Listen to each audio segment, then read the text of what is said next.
Alors, bienvenue à notre web émission du mois de janvier où on répond à vos questions. Je suis avec Eddie Chardonnay, gestionnaire de portefeuille chez Médici, et moi, c'est Aaron Lani, analyste chez Médici. Alors, Eddie, si tu veux bien, on va tout de suite enchaîner. Oui, la première question nous vient de Hervé et Robert. Chacun nous ont posé une question qui se ressemble, là. La bourse est dans un marché aussi depuis 2009.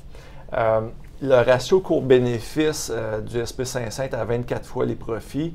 Est-ce qu'on est près d'une correction? Puis comment adapter le portefeuille en question? Là, c'est Hervé et Robert qui nous ont posé cette question-là, mais Aaron, tu sais qu'on se fait poser la question quand même régulièrement par différents clients. C'est ça. Fait que la réponse à ça, c'est que regarder le ratio du marché, ça ne nous apporte aucune valeur ajoutée. Et c'est parce que le marché, mettons qu'on prend le S&P 500, c'est 500 entreprises. Fait que c'est une moyenne d'évaluation de 500 entreprises disparates qui sont dans des secteurs différents. Fait que si vous prenez, mettons, le secteur du oil and gas, qui est déprimé en ce moment, ben vous allez voir que le ratio court-bénéfice est 30 fois. Fait que ça fait augmenter la moyenne.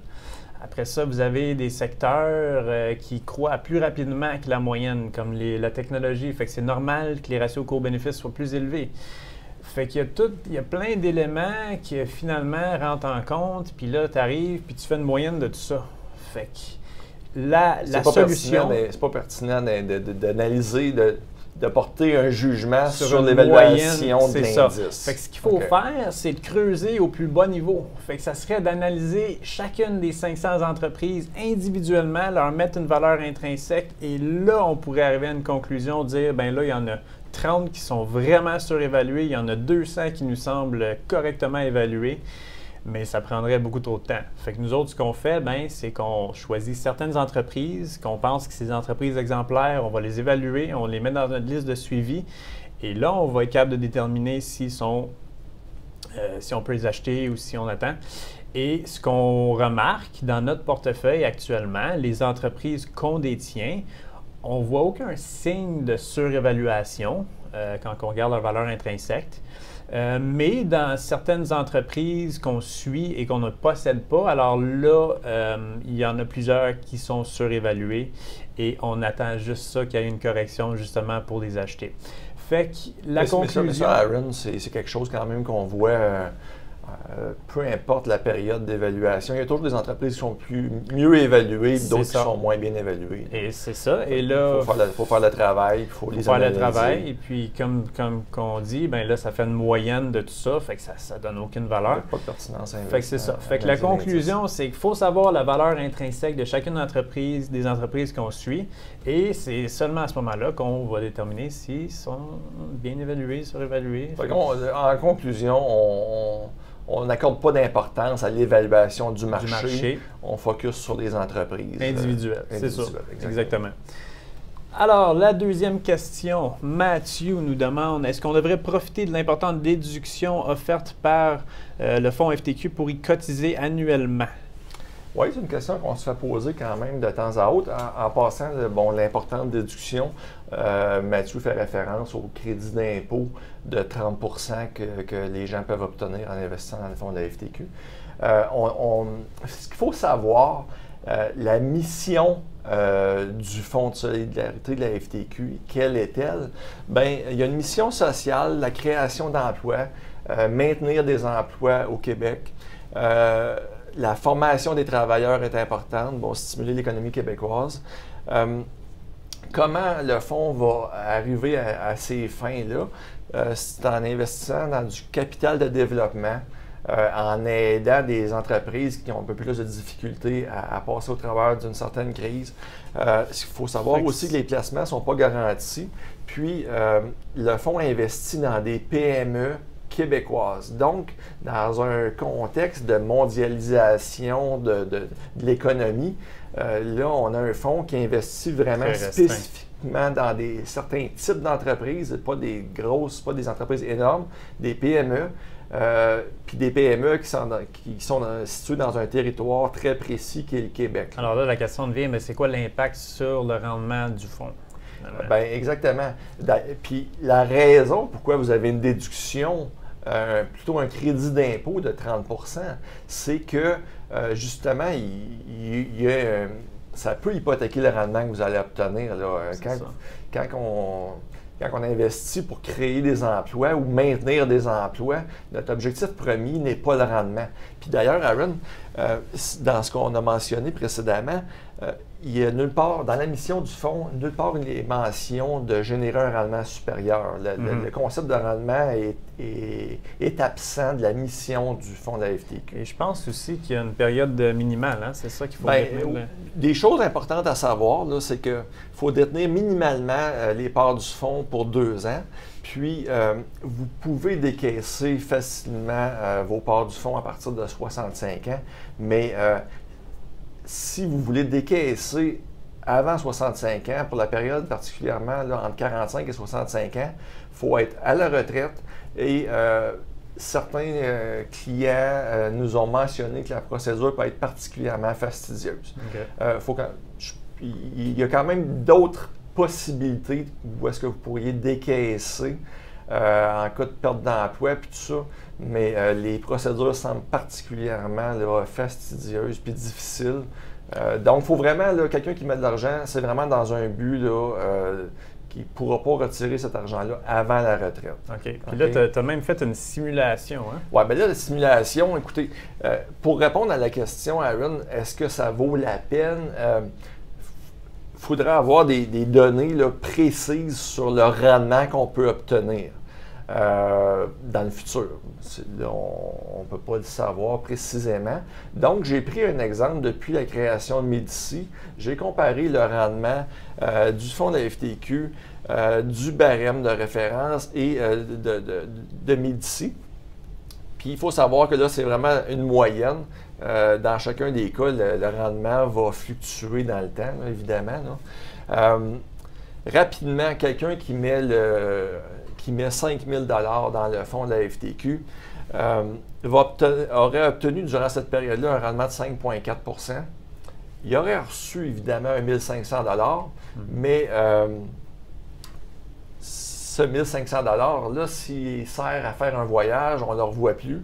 Bien, on peut voir là, avec la ligne verte que tous les scénarios auraient été plus rentables que d'investir avec le fonds de la FTQ. Fait qu'il faut l'investir finalement. Il faut réinvestir absolument le Puis là, ça, c'est quelle ligne? C'est la ligne bleue. C'est la ligne bleue. Bon, la ligne bleue, fait qu'on voit qu'il y a une rémunération immédiate. Là. Il y a vraiment là, le scénario avec le retour du crédit d'impôt. On le prend et on l'investit dans le barème. Immédiatement, bon, on a une récompense immédiate. Puis d'ailleurs, c'est une des raisons, quand on jase avec les investisseurs qui ont investi dans le fonds de la FTQ, souvent la raison qui nous mentionne pourquoi j'ai investi, on pose la question, pourquoi vous avez investi dans le fonds de la FTQ? Puis la réponse, c'est « Ah, mais j'ai un crédit d'impôt de 30 %. La rémunération immédiate semble être un gros incitatif. Là. On est payé là, instantanément pour investir dans le fonds. » Fait que ça, les gens accrochent beaucoup à ça, mais comme on voyait précédemment, il faut le détenir au moins 2 ans. Okay? Puis c'est dans une optique de la retraite. Donc, vous vous engagez, vous signez un contrat à long terme, si on peut dire, parce que vous conservez cet investissement-là jusqu'à la retraite. Puis la raison pourquoi vous embarquez dans cette façon de faire-là, c'est la rémunération de 30 %. Là. Il y a quelque chose là. Fait que finalement, celui qui prend ce 30 %-là, bon, puis qu'il réinvestit dans le barème, après une couple d'années, là, il va. Ou en fait, c'est après 6 ans hein, qu'il arrive. Là, on voit que les lignes se croisent à un moment donné. OK? Là, c'est l'exemple de Médici. Médici, dans cet intervalle-là, on a obtenu 17,8 %. C'est sûr que ce rendement-là n'est vraiment pas garanti. C'est un rendement exceptionnel. Puis on ne laisse pas entendre qu'on va obtenir ça dans le futur. Mais pour cette période-là, je trouvais important de le comparer. Là. Le barème, la même chose. Le barème qui est le SP500 puis le TSX, bien, les courbes se croisent à un moment donné.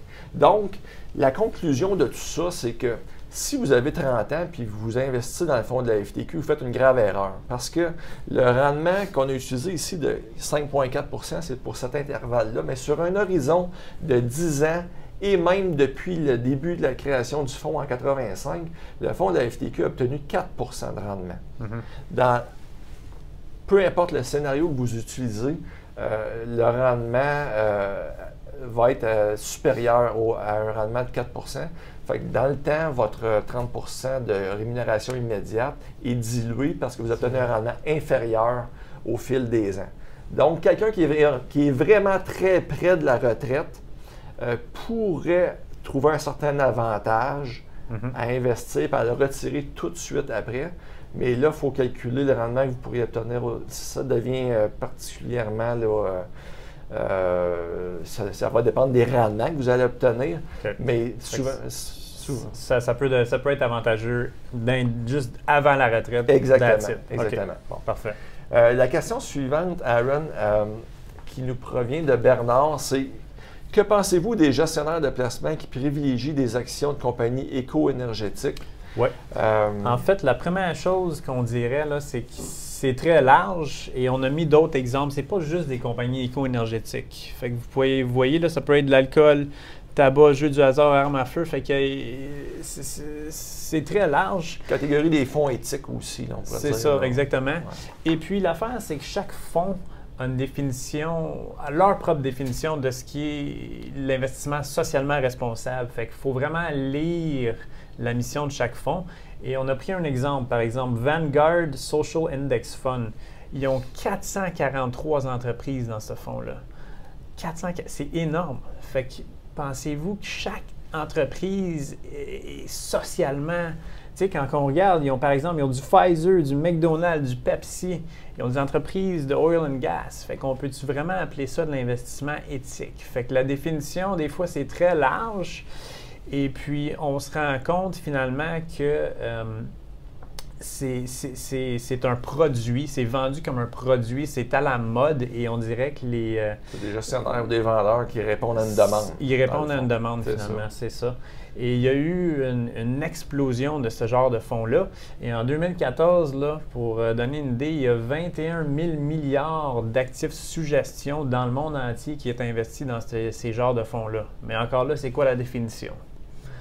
Fait que ces fonds-là, ils ne cherchent pas à maximiser le rendement nécessairement. Et c'est ça la principale lacune que nous autres, on voit, là. Nous autres, nos clients, c'est qu'on veut les aider à prendre leur retraite le plus rapidement possible. Fait que, si les gens veulent avoir... Est-ce qu'on pourrait dire, Aaron, que si les gens veulent aider une certaine cause, ça ne devrait peut-être pas être via l'achat de ces fonds-là, mais peut-être s'impliquer directement dans la cause en question, faire des dons à la cause. C'est ça. Ça pourrait être ça. Ça pourrait être ça. Ça pourrait être les gouvernements qui mettent en place des lois pour justement que les entreprises ne polluent pas. Fait qu'il y a beaucoup de manières d'aider, puis on ne pense pas que ça, c'est la meilleure des investissements. Ça termine notre web émission. Merci beaucoup. Merci, Aaron. Merci à tous pour vos questions. N'hésitez pas à nous soumettre vos questions. On apprécie beaucoup.